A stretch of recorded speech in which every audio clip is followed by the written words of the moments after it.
Hello বন্ধুরা, শুভ জামাই ষষ্ঠী সবাইকে। আমি এবার জামাই ষষ্ঠী করতে যেতে পারিনি। এটা আমার দ্বিতীয়বার জামাই ষষ্ঠী হতো, কিন্তু আমি যেতে পারিনি। আমার বড়ের একটু কাজ ছিল, সেই জন্য আর যাওয়া হলো না। আবার সামনের বছর দেখা যাক যাওয়া হয় কি না। যাই হোক, আজকে রবিবার, তো আজকে বাজার এমনিতেই যাই। আর আজ জামাই ষষ্ঠী বলে কথা, ওই জন্য ইলিশ মাছ নিয়ে চলে এসছে। তো চলো এটাকে কীভাবে রান্না করি দেখা যাক। আমি কোনোদিনও করিনি, তো প্রথম ট্রাই করব।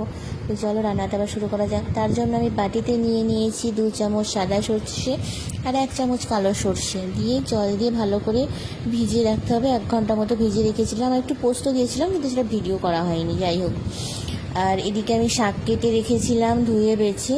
এবার কড়াই তেল দিয়ে বাদাম ভেজে আমি শাকটা রান্না করে নিয়েছি। তো তা করতে করতে আমি মশলাটা করে নিই। চলো, মশলা আমার কমপ্লিট হয়ে গেছে। এবার মশলাটাকে আমি আরেকটা জিনিস করব, যেটা হচ্ছে এই সর্ষে পেস্ট করার পরেও কিন্তু হালকা খোসা দানা দানা ভাব থেকে যায়, সেইটা আমি ছাঁকনির সাহায্যে ছেঁকে নেব। ছেঁকে যে গ্রেভিটা বেরোয় সেটা আমি বের করে নেব, নাহলে এই যে খোসা দানাগুলো প্রচণ্ড অ্যাসিডিটি হয়ে যায়, আমার প্রচণ্ড গ্যাস হয়ে যায়, অম্বল হয়ে যায়। সেই জন্য আমি ওটা ছেঁকে নিলাম। আর দেখেছো কতটা খোসা বেরোলো। তারপরে আমি মাছে লবণ হলুদ মাখিয়ে নেব।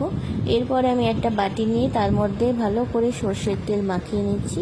আর মশলাটার মধ্যে একটু জল, লবণ হলুদ আর সর্ষের তেল দিয়ে ভালো করে গুলে মিশ্রণটা আমি বাটির মধ্যে ঢেলে দেবো। এটাই হচ্ছে মশলাটা, যেটা হবে মানে ঝোল আর কি। তো এবার মাছগুলো আমি এপিট ওপিট দিয়ে ভালো করে ডুবিয়ে প্রতিটা মাছ সুন্দর করে সাজিয়ে ওর মধ্যে রেখে দেবো, যাতে মশলাগুলো ভালোভাবে মাছের গায়ে লেগে যায়।